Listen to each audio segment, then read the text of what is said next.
करु दयाल को मुख हृदय हरि नाम नित पथ संगत साध किया जीवन मोक्ष सुख राम अणते पद प्रकाश के दायक सतगुरु राम अनंत कोट जन साय के दाय करो प्रणाम सतगुरु को ये को सबद मन कोई लेवे मान तो सहज होत है संत दास मुश्किल आसान सब धरती का गदर करो सब बन कलम कटाए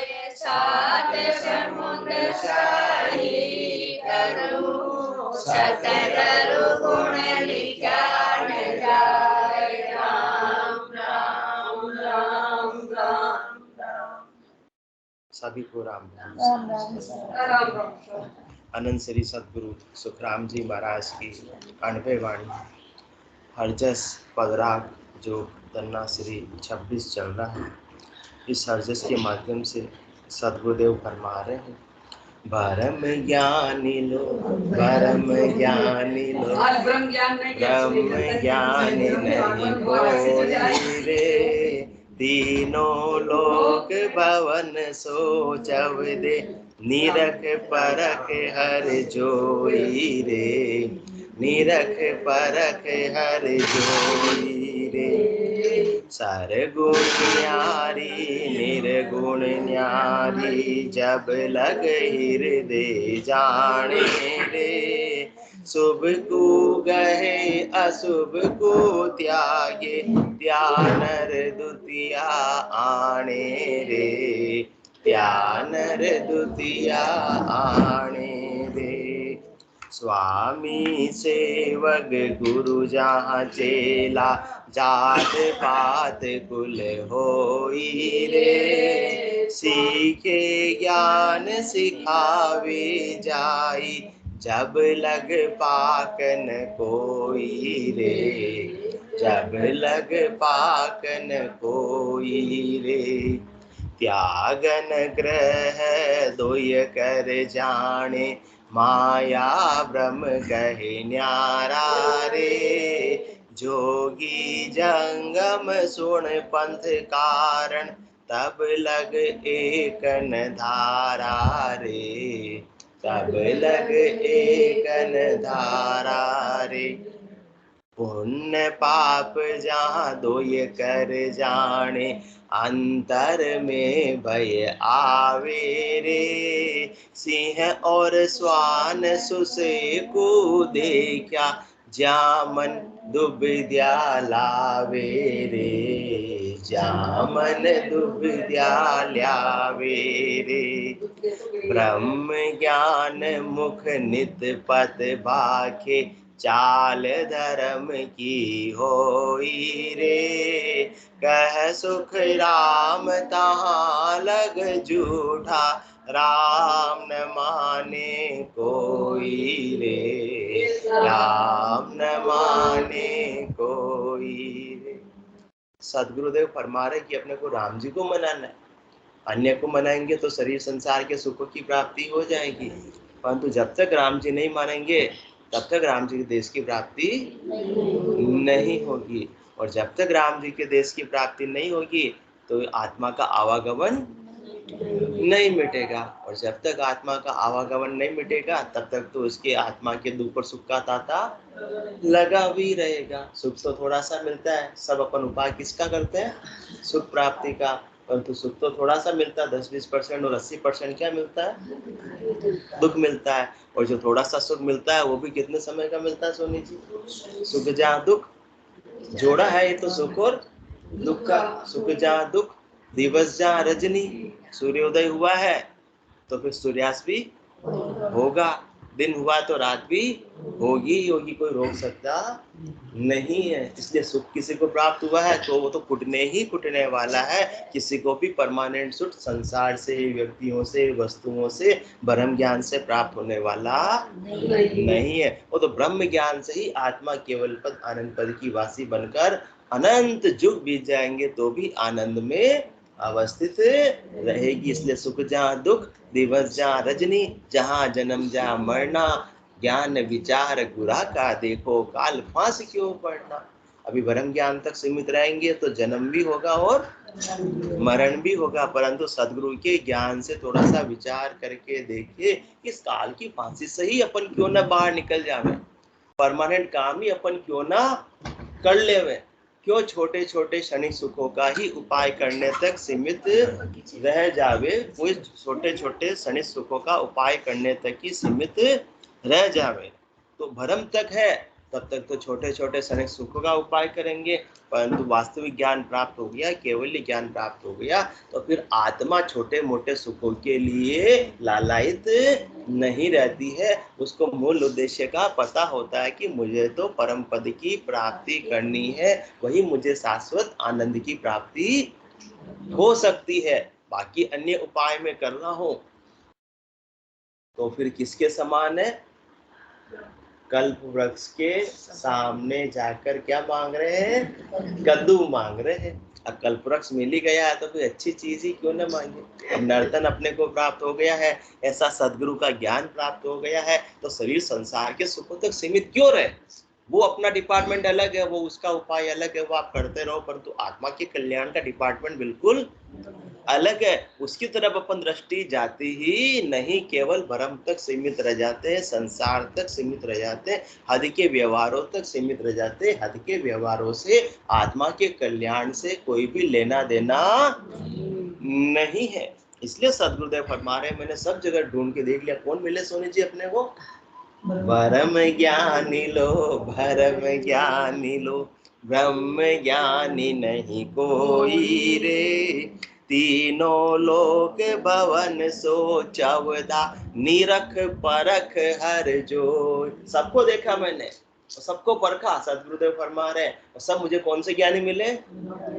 परम ज्ञानी मिले, जिनको तो बस शरीर संसार के सुख चाहिए, तीन लोकों में फलों की प्राप्ति चाहिए, परंतु फल पावे पदवी मिले, गर्भ न छूटे। को ये ब्रह्म ज्ञानी है जो अपने को ऐसे गर्भवास के दुखों से मुक्ति दिला सकता है। ब्रह्म ज्ञान तो क्या करेगा?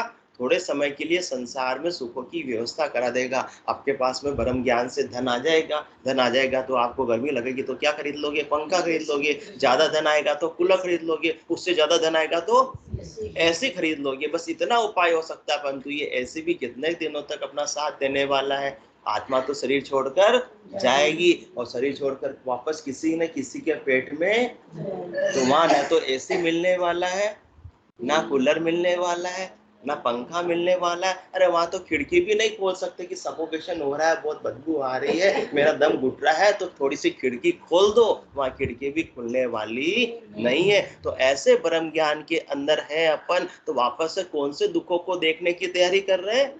ऐसे गर्भवास के भारी दुखों को देखने की तैयारी कर रहे हैं। और ऐसे दुखों को अपन सब झेल कर आए हैं, भुगत कर आए, परंतु भूल गए, इसलिए तो भ्रम में है।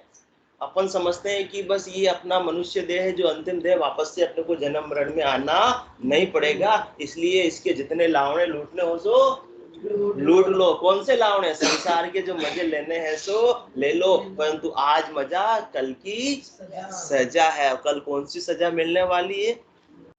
सुन रे जीव सबद तू मेरा, गर्भवास का कहूँ दुख तेरा, नव नव मास गर्भ के माही, ऊंधे मुख तू झूले जाई, मल मूत्र सब ही ले खावे, निस दिन पड़ो नरक में जावे, जठरा अग्नि की आँच करारी, वे दुख सहे सिर पर भारी, सग चो रहे गर्भ के माही, पांव पसार्या जावे नाही, गर्भवास में वे दुख लिया, वे दिन भूल मती तू जिया। ऐसे गर्भवास के दुखों को अपन झेल कर आए हैं और उनको भ्रम में पड़कर भूल गए हैं। इसलिए सदगुरुदेव फरमा रहे अपने अस्तित्व का बोध करो, ब्रह्म ज्ञान की प्राप्ति करो, उसके बाद ही ये आत्मा का गर्भवास का ताप मिटने वाला है, बाकी तो मिटने वाला नहीं है। ऐसे गर्भवास के ताप से कापे सुर नर देव, जन सुखिया भय मानकर लगिया ब्रह्म की सेव। ऐसे गर्भवास के ताप को जिसने सुना, सुनकर एक कान से सुनकर दूसरे कान से नहीं निकाला, हृदय में वो बात बैठ गई, वो तो ऐसे ब्रह्म की सेव, ऐसे ब्रह्म ज्ञान को धारण करने की ओर अग्रसर हो गया। और जो भ्रम तक रह गया कि मुझे तो आज है जो राज है, मुझे तो आज से लेना देना है, बाकी कल क्या होगा किसने देखा, तो उसको तो वापस से ऐसे गर्भवास के दुख 101% मिलने ही मिलने वाले हैं, कोई रोक सकता ही नहीं है। तो गर्भवास में जब इतने दुख थे तब अपन क्या पुकार कर रहे थे, परमात्मा से अरदास कर रहे थे, गर्भवास में करे पुकारा, सुन हो साईं सिरजनहारा, दूजा दुख मोय भुगताओ, पर गर्भवास से बाहर लाओ, अब के बाहर करो बसेरा, निस दिन जाप करो हरि तेरा, हरि को छोड़ आन नहीं द्याऊं, जे हरि अब के बाहर आओ। उस समय सच्चाई पता थी, क्योंकि दुख में थे। दुख में सुमरण, तोतला साहब, दुख में सुमरण सब करे, सुख में करे न कोई, जो सुख में सुमरण करे दुख काहे को होए। तो आज मनुष्य देह प्राप्त हुई है और परमात्मा की दया से, कृपा से, मेहर से सारी सुव्यवस्थाएं अपने पास में है कि गृहस्थी को संभालते हुए आत्मा का कल्याण भी कर सकते हैं। आज जो कोई कमठाने का काम चलता है, वहाँ मजदूर जाता है, मजदूरनी जाती है तो कितनी मेहनत करती है, उसको बोलो सत्संग में आ जाओ, उसको बोलो कि बैठकर भजन कर लो, तो उसके लिए कितना दुर्लभ है कि पेट पालना भी अभी मुश्किल हो रहा है। पहले तो पेट का काम होगा, फिर पेड़ का काम होगा, पहले ये लोग संवारना होगा, फिर परलोक संवरेगा। परंतु परमात्मा ने ऐसी सुव्यवस्था दी है अपने को कि सारे काम अपने ऑटोमेटिक ही परमात्मा की दया से, कृपा से, मेहर से हो रहे हैं। कमी है तो किसकी? अपनी ही कमी है। कमी क्यों है? क्योंकि अपन भ्रम के अंदर है, भ्रम के आड़े बादल अपने आ रहे हैं। ज्ञान का सूर्य तो चमक ही रहा है, सदगुरुदेव तो चमका ही रहे हैं, परंतु भ्रम के आड़े बादल अपने आ रहे हैं कि अपने को ऐसा केवल ज्ञान का प्रकाश होते हुए भी अपन उसको प्राप्त नहीं कर पा रहे। दूर की बात तो छोड़ो, कांचीपुरम पार्श्वनाथ वाले भी इस ज्ञान को प्राप्त नहीं कर पा रहे हैं। तो इन कारण भटकत फिरे, तो फिर क्या होगा? नहीं कर पाएंगे तो इन कारण भटकत फिरे, तीन लोक के माही, आड़ा बादल भरम का, सदगुरु सूझे नाई। ऐसा भरम के आड़े बादल आ रहे हैं कि सदगुरु का ऐसा ब्रह्म ज्ञान अपने को सूझता ही नहीं। ये तो अनेक वर्षों से मिल रहा है, परंतु आज ही क्यों अपन सुनने के लिए इसको आए? थोड़ी सी बात है, क्योंकि अपन कहाँ तक सीमित है?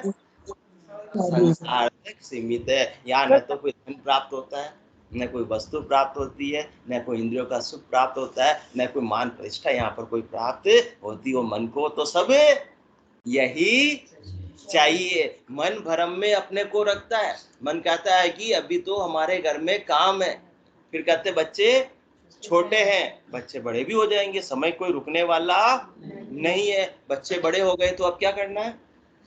शादी भी हो जाएगी, आपके करने से भी कोई रुकने वाला नहीं है। वो शादी हो गई, अब पोते पोते भी हो गए तो उनको भी खिला लिया। परंतु आगे से आगे मन की दौड़ मुंद्रा साहब चलती रहती है। मन इतना अपने को भ्रम में रखता है कि ये भ्रम के अंदर आत्मा अपने प्राणों को गंवाकर चली जाती है। बस थोड़ा सा और प्राप्त हो जाए फिर भक्ति करनी, थोड़ा सा और प्राप्त हो जाए फिर भक्ति करनी, ये काम निपट जावे फिर तो भक्ति करनी, फिर और क्या करना है?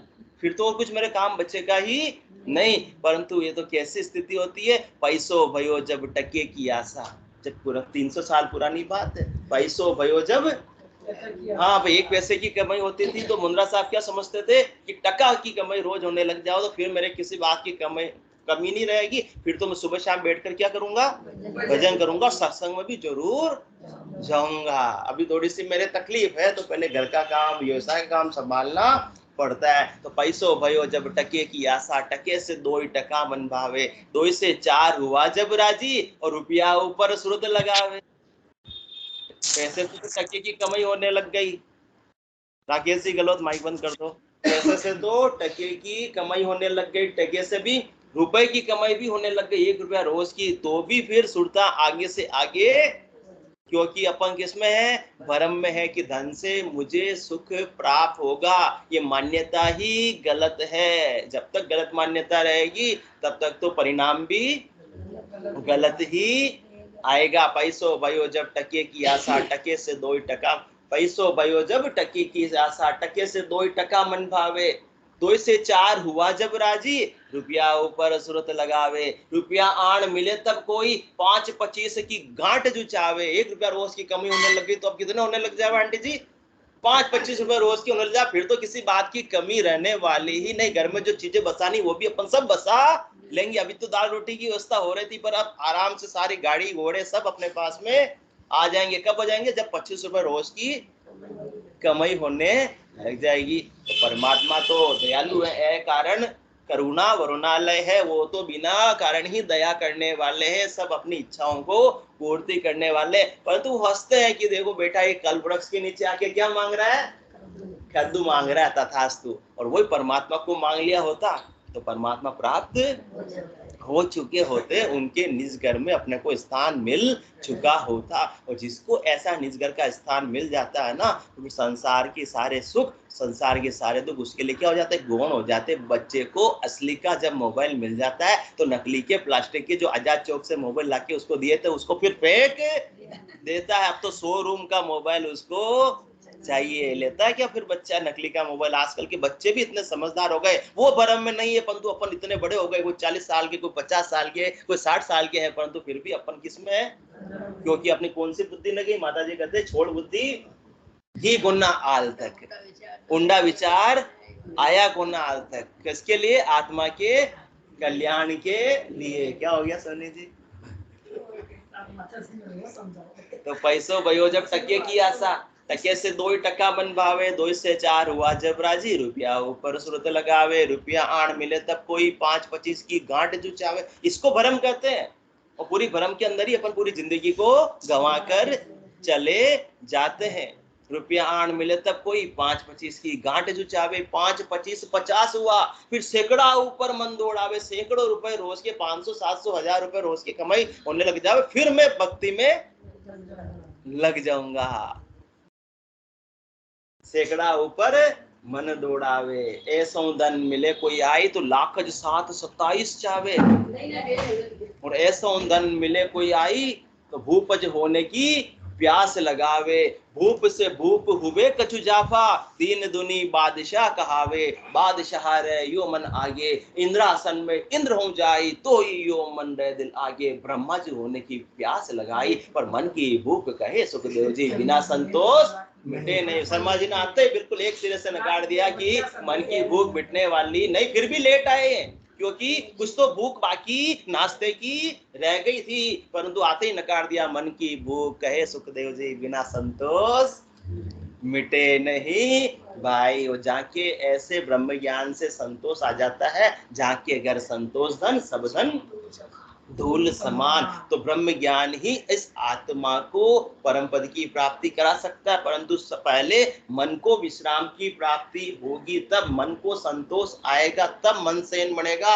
हितैषी बनेगा किसका, आत्मा का। बाकी तो मन तो शब्द में, रूप में, रस में, गंध में, स्पर्श में कहेगा सुख है, और आत्मा कहेगी मुझे परमात्मा के नाम और निज नाम में आनंद की प्राप्ति होती है। जब तक ये मन भ्रम में रहेगा तब तक आत्मा को भी पूर्णतया अपने काम में लगने नहीं देगा। घर में बच्चे शैतान है और अपन तो सामान जमा रहे, वो बार बार बिखेर देते हैं, तो मन क्या है, ये शैतान बच्चा है। जिस दिन मन को समझदारी आ जाएगा तो मन को क्या दे देना है, मन को भी एक काम सौंप दो। जिस प्रकार से शैतान बच्चा होता है वो शैतानी करता है, क्योंकि ठाला दिमाग शैतान का घर होता है, तो उसको भी काम बच्चों को सौंप दो तो मम्मी आराम से काम कर लेती। इसी प्रकार से मन को काम सौंप दो, किसका, राम नाम के सुमरण में, श्वास उश्वास के सुमरण में ध्यान लगाने का, कि एक भी श्वास परमात्मा के नाम के बिना मेरी खाली नहीं जावे, तो मन ठहर जाएगा, तो आत्मा का काम बन जाएगा। तो फिर ये ज्यादा भ्रम में आत्मा उलझेगी नहीं। अभी तो जैसा जैसा मन कहता है वैसे वैसे आत्मा भी शरीर के माध्यम से, मन के माध्यम से सारे काम संसार के ही करती है। भ्रम के अंदर ही आयु अवधि को खोकर अपन सब चले जाते हैं। सरगुण न्यारी निर्गुण न्यारी, जब लग हृदय जाने रे। शुभ को गहे अशुभ को त्यागे, त्या नर द्वितीया आणे रे, त्या नर द्वितीया आणे रे। जब तक द्वैत भाव है तब तक अपन भ्रम में है, और जब तक भ्रम में है तो ये तीन लोकों में आत्मा रहने ही वाली है। तीन लोकों से परे चौथे लोक में नहीं जाएगी। जब तक अपने को अलग अलग कोई भी नजर आ रहा, कोई अच्छा नजर आ रहा है, कोई बुरा नजर आ रहा है, कोई छोटा नजर आ रहा है, कोई बड़ा नजर आ रहा है, कोई धनवान नजर आ रहा है, कोई निर्धन नजर आ रहा है, ये सारी अवस्था किसकी है? ये शरीर की अवस्था है, आत्मा की अवस्था नहीं है। परंतु दृष्टि कौन सी अपनी? शरीर की दृष्टि है। तो सब शरीर से तो सब अपने को अलग अलग ही भासने वाले हैं, अलग अलग ही नजर आने वाले हैं। जब तक शरीर की दृष्टि है तब तक ब्रह्म ज्ञान में है, ब्रह्म ज्ञान में नहीं है। जिस दिन ब्रह्म ज्ञान हो गया तो शरीर कैसा भी हो, स्त्री का हो चाहे पुरुष का हो, उसमें आत्मा तो वो एक ही उसको नजर आएगी, परमात्मा ही नजर आएंगे। फिर न किसी से राग होगा, न किसी से द्वेष होगा। कबीरा खड़ा बाजार में, मांगे सबकी खेर, ना काहों से दोस्ती ना काहों से बेर। अब किसी से बेर ही नहीं है तो सारी टेंशन, सारे झगड़े, सारी चिंता भी अपने आप ही मिट जाएगी। किसी से बेर हो अपना, किसी के प्रति हीन भावना हो, दुर्भावना हो तो विचार रहता है, या सद्भावना हो तो विचार रहता है। दिमाग में कौन जन रहते हैं? दो जने रहते हैं, या तो शत्रु या फिर मित्र, दो ही सबसे ज्यादा रहते हैं। और कबीर साहब क्या फरमा रहे हैं? ना काहूं से दोस्ती, ना काहूं से दोस्ती ना काहूं से बेर। तो मेरे दिमाग में संसार वाले तो कोई रहने वाले ही नहीं है। कौन रहेंगे फिर? एक परमात्मा रहेंगे। तो संसार वाले अपने को थोड़ा बहुत हरा भी देवे, थोड़ा बहुत मुंद्रा साहब ठग भी लेवे, तो भी अपने को तो क्या करनी है? छुट्टी दे देनी है। क्योंकि क्योंकि क्योंकि कबीरा हारा ही भला, जीतन दे संसार, हारा पावे प्रभु को, और जीता जम के द्वार। तू जीत भाई, तू जीता मैं हारा। ऐसा ब्रह्म ज्ञान आ गया तो अपन तो कहाँ के प्राप्ति कर लेंगे? परम पद की। और जो जीता वो तीन लोकों में ही जमराज की मार खाता रहेगा, तो उसकी कर्मों की सजा तो उसको मिलेगी। अपन क्यों उसके कर्मों की सजा का विचार अपने दिमाग में करके परमात्मा के आनंद से वंचित होवे? सबसे बड़ी बात ये, इसलिए कबीर साहब ने सबको छुट्टी दे दी। भलो बुरो संसार है, तेरे भावे सो करो भलो बुरो संसार, नारायण तू बैठकर अपनो भवन गुआर। सब जग ईश्वर रूप है, भलो बुरो नहीं कोई, जामे जैसी भावना तैसो ही फल होय। अपन क्यों अपन उसका परिणाम को बिगाड़े? अपनी आत्मा के परिणामों को दूसरों के कर्मों की वजह से यदि बिगाड़ रहे हैं तो कौन से ज्ञानी है? परम ज्ञानी है। और समान दृष्टि आ गई, समदर्शिता आ गई कि अपने अपने कर्मों का फल परमात्मा अपने आप ही उनको दे देंगे। मैं क्यों उससे राग करूं, मैं क्यों उससे द्वेष करूं, मेरे दिमाग को मैं क्यों खराब करूं? ऐसी स्थिति आ गई तो कौन से ज्ञानी है? ब्रह्म ज्ञानी है। क्योंकि फिर वो अपना समय संसार के लिए, व्यक्तियों के लिए, वस्तुओं के लिए ज्यादा खराब करने वाला नहीं है। स्वामी सेवक गुरु जहाँ चेला, जात पात कुल होई रे। सीखे ज्ञान सिखावे जाई, जब लग पाकन कोई रे। जब तो स्वामी और सेवक का फर्क है, गुरु और चेले का भी फर्क है, सीखने वाले और सिखाने वाले का भी फर्क है। तो ये सारी अवस्था किसकी है?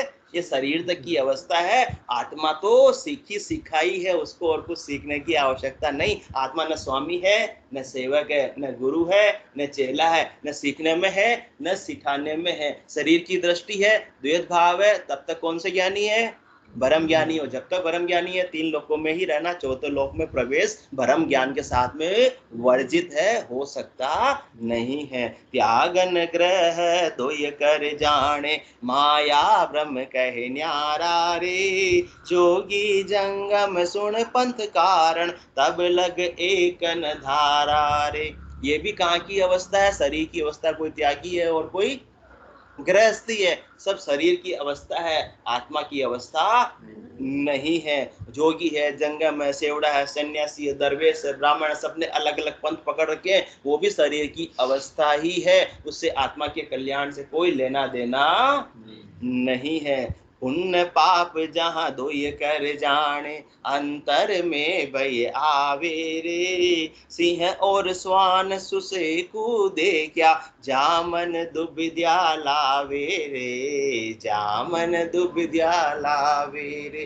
कल की सत्संग चर्चा में अपन इस साग पर विचार कर रहे थे, चर्चा कर रहे थे, उसी को आगे बढ़ाते हैं कि पुण्य पाप जहाँ दोय कर जाने, अंतर में भय आवे रे। अभी तो क्या इच्छा है कि पुण्य पुण्य करने की इच्छा है कि बदले में मुझे बहुत सारा क्या मिलेगा, पुण्य से सुख मिलेगा।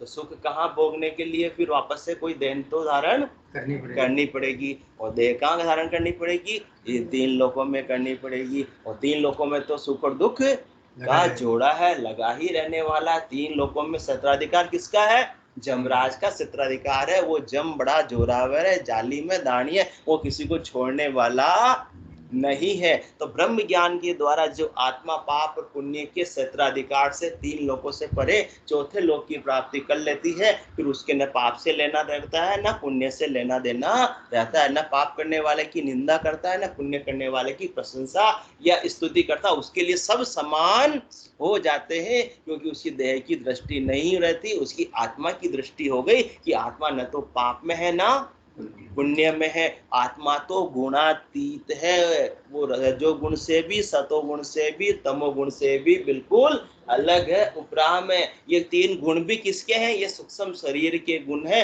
जिसके माध्यम से अपना स्थूल शरीर कार्य करता है। किसी में रजोगुण की प्रधानता होती है, किसी में सतोगुण की प्रधानता होती है, किसी में तमोगुण की प्रधानता होती है।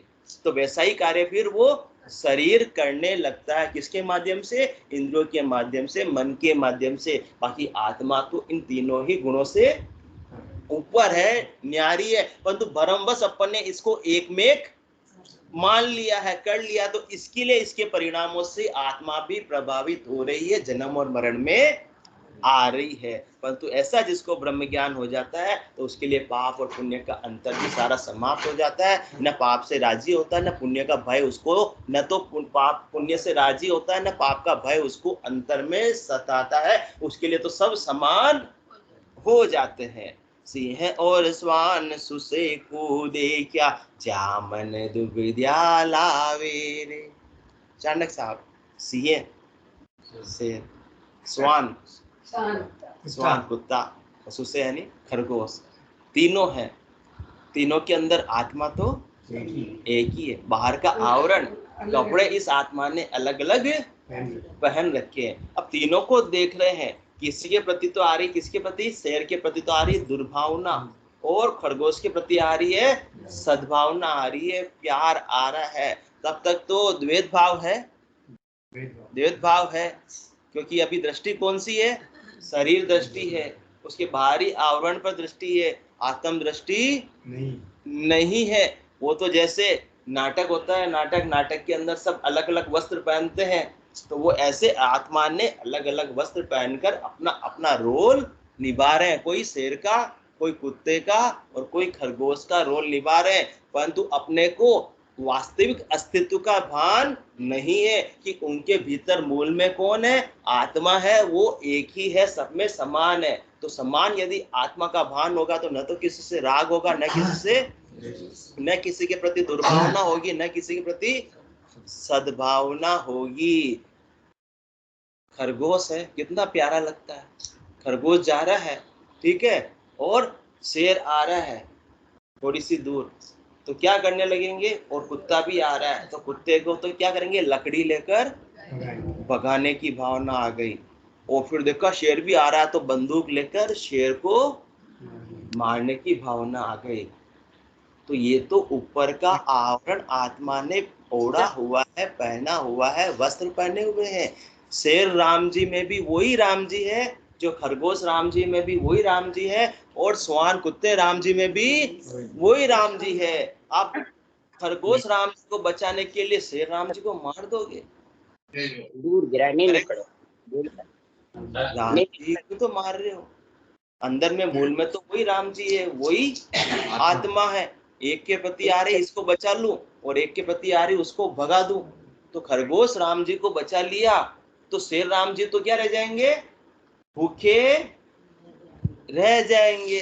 तो अभी तक तो द्वैत भाव है, कुत्ते राम जी भी क्या रह जाएंगे, भूखे रह जाएंगे। और यदि लकड़ी से उनको भगा दिया तो अभी तक तो द्वैत भाव गया ही नहीं है। दृष्टि कहाँ की है, शरीर की दृष्टि है।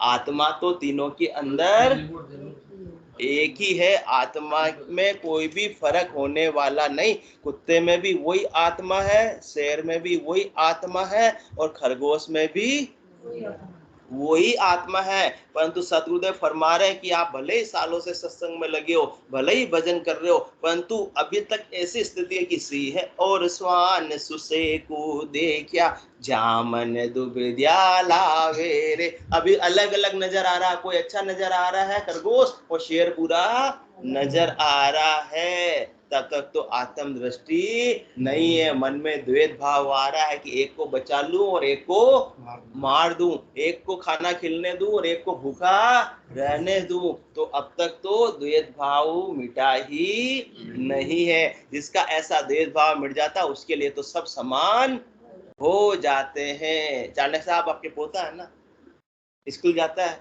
तो मैडम ने कहा कि कल फैंसी ड्रेस कंपटीशन है, परंतु कौन सी फैंसी ड्रेस, सबको क्या बनकर आना है, सबको विभिन्न प्रकार के जंगली जानवर बनकर आना है, उसका भेष पहनकर आना है। तो आपके पोते ने क्या पहन लिया, खरगोश का वस्त्र पहन लिया। और शर्मा जी के पोते ने क्या पहन लिया, शेर का वस्त्र पहन लिया। मोंद्रा साहब के पोते ने क्या पहन लिया, स्वान का, कुत्ते का वस्त्र पहन लिया। तो आप सब तो स्टेज के नीचे कुर्सियां लगी हुई देखने आए हुए है ना, और स्टेज के ऊपर बच्चे आ रहे हैं। तो जैसे ही खरगोश का वस्त्र आपके पोते ने पहना हुआ है और जैसे ही शर्मा जी का पोता स्टेज पे आ गया, कौन, क्या बनकर, शेर बनकर, और दहाड़ लगाने लगा, तो क्या आप उठकर लकड़ी लेकर उसको मारने के लिए दौड़ेंगे क्या, नहीं दौड़ेंगे। आप तो बैठे बैठे मुस्कुराएंगे, देखो परमात्मा की कैसी ये लीला है, कैसी ये रचना है, सबको अलग अलग बनाया है। क्यों, क्योंकि मूल में आप जान रहे थे कि वास्तव में ये शेर नहीं है, ये तो शर्मा जी का पोता है। मूल स्वरूप की जानकारी, और वही भ्रम में आ गए कि वास्तविक शेर उसको समझने लग गए। तो उठाकर एक डंडा जो भी आपको हाथ में मिलेगा उसको मारोगे और अपने खरगोश वाले पोते को बचाने की कोशिश करोगे। कभी ऐसा किया स्कूल में, करोगे, क्योंकि उसमें आपको अस्तित्व की जानकारी है, मूल स्वरूप की जानकारी है। परंतु यहाँ अपन शरीर दृष्टि से भ्रम में है, किसी को अच्छा मान रहे हैं, किसी को बुरा मान रहे हैं। तो नादानी है या समझदारी है। स्कूल के अंदर तो फिर मैडम कहेगी ये कौन हो गए, सटिया गए क्या, ये क्या कर रहे हो, ये तो आपका पोता ही तो है, ये शर्मा जी का पोता ही तो, इसको क्यों मार रहे हो बेचारे को, अंदर में तो कौन है, बच्चा ही तो है। तो भ्रम में थे, आज भी है, परंतु सदगुरुदेव कह रहे हैं ऐसे भ्रम से ब्रह्म ज्ञान की ओर अग्रसर होना है। जिसको ऐसा ब्रह्म ज्ञान आ गया ना, तो उसको इंसान तो सब एक नजर आएंगे, सारे झगड़े मिट जाएंगे। कुत्ते में भी वही परमात्मा नजर आएंगे जो इंसान में नजर आते हैं। काले नाग में भी किशन कुमार ही नजर आएंगे, कन्हैया ही नजर आएंगे। ऐसा वेद जिनका मिट गया वो ही ब्रह्म ज्ञान के असली अधिकारी हुए। बाकी तो कहाँ तक की पहुंचे, भरम ज्ञान की पहुंचे। और भरम कहाँ तक का है, तीन लोकों में आते रहो, जाते रहो, तीन लोगों की करनी और क्रिया तक सीमित रहो और हद के व्यवहार तक सीमित रहो। देह दृष्टि से देह का जो सुख मिले वो काम कर लो, परंतु आत्मा का अता पता ही नहीं है। जिसको ऐसा ब्रह्म ज्ञान हो गया उसको कुत्ते में क्या नजर आ रहा है सोनी जी, परमात्मा ही नजर आ रहे हैं। कण कण के अंदर कहीं भी वो देखेगा सिया राम में सब जग जानी, करम प्रणाम जोरि जुगवानी, मन वो चंवर करे मन माही, जहाँ देखूं जहाँ सतगुरु साईं, सब जगह साईं साईं परमात्मा ही परमात्मा नजर आएंगे। चरम चक्षुओं से जो भी नजर आ रहा है वो परमात्मा की ही सत्ता का विस्तार है, परमात्मा के अलावा और कुछ भी नहीं है। तो कण कण के भीतर उनको ऐसे परमात्मा नजर आने लगते हैं। तो न किसी से राग है न किसी से द्वेष है, फिर दुविधा भाव का काम ही नहीं रहता है। जो सतगुरुदेव फरमा रहे सिंह है और स्वान सुसे कूदे क्या जामन दुविधा लावे रे, तो सारी दुविधा सारा भेदभाव मिट जाता है। जिस प्रकार से कण कण में जाकी भगवान की, कण कण में जाकी भगवान की, किसी सूझ वाली आंख ने पहचान की। आंखें तो मुंद्रा साहब चरम चक्षुओं की अपने बचपन से ही है, परंतु कौन सी आंखें, ये तो केवल बाहर के आवरण को देखती है कि इसने शेर का वस्त्र पहना, इसने कुत्ते का वस्त्र पहना। इसी प्रकार अपन ने भी अलग अलग वस्त्र पहने हुए अलग अलग अपने को भास रहे हैं, और भासने की वजह से किसी से राग कर रहे हैं और किसी से द्वेष कर रहे हैं। इसलिए आज तक अपने झगड़े समाप्त ही नहीं हुए। जिस दिन ऐसा ब्रह्म ज्ञान आ गया तो सारे झगड़े समाप्त हो जाएंगे। परमात्मा से कौन झगड़ा करेगा। कण कण में जाकी भगवान की, किसी सूझ वाली आंख ने पहचान की। नामदेव ने पकाई रोटी कुत्ते ने उठाई, नामदेव ने पकाई रोटी कुत्ते ने उठाई। पीछे घी का कटोरा लिए जा रहे, नाथ रूखी तो न खाओ थोड़ा घी तो लेते जाओ, अपना मुखड़ा क्यों मुझसे छिपा रहे। तेरा मेरा एक रूप फिर काहे को हुजूर, तूने मूरत बनाई है स्वान की, मुझे ओढ़नी ओढ़ाई इंसान की। कण कण में जाकी भगवान की, किसी सूझ वाली आंख ने पहचान ली। नजर मीरा की निराली पी के जहर की प्याली, नजर मीरा की निराली पी के जहर की प्याली।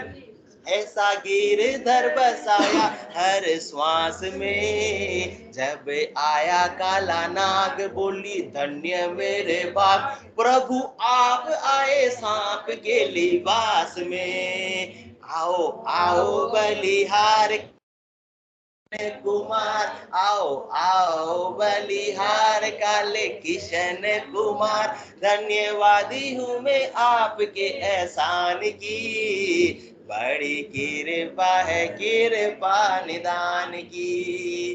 कण कण में जाकी भगवान की, किसी सूझ वाली आंख ने पहचान की। ऐसे थे सूरदास निगाहें जिनकी थी खास, ऐसे थे सूरदास निगाहें जिनकी थी खास। आंखों में था नशा हरि नाम का, जब नैन हुए बंद तब मिला वो आनंद, जब नैन हुए बंद तब मिला वो आनंद। आया नजर नजारा घनश्याम का, सब जगह वो समाया सारे जग को बताया, सब जगह वो समाया सारे जग को बताया। आई आंखों में रोशनी जब ज्ञान की, देखी झूम झूम जले क्या भगवान की। कण कण में जाकी भगवान की, किसी सूझ वाली आंख ने पहचान की। गुरु नानक और कबीर नहीं जिनकी नजीर, गुरु नानक और कबीर नहीं जिनकी नजीर। पत्ते पत्ते में देखा निरंकार को, नजदीक हो या दूर वहीं हाजिर हजूर। यह सार समझाया संसार को। अपने तन का कपड़ा अपने से दूर हो सकते हैं, परंतु परमात्मा दूर, नजदीक हो या दूर वहीं हाजिर हजूर। यह सार समझाया संसार को। नथ सिंह और जहान गांव शहर बियावान, गांव शहर बियावान सारी चीजें हैं ये एक ही दुकान की। सारी मेहरबानियां उसी मेहरबान की, कण कण में झांकी भगवान की, किसी सूझ वाली आंख ने पहचान की। बोलो सतगुरुदेव जी महाराज ने धन्य हो परम दयाल सतगुरु सुखराम जी महाराज ने धन्य हो अनंत श्री सतगुरु सुखराम जी महाराज के ज्ञान सतगुरु भगवान ने धन्य हो केवली भगवंता ने धन्य हो जीवा तारण जहाज में धन्य हो मोक्ष के मालिका ने धन्य हो अनंत कोटि संतान धन्य हो राम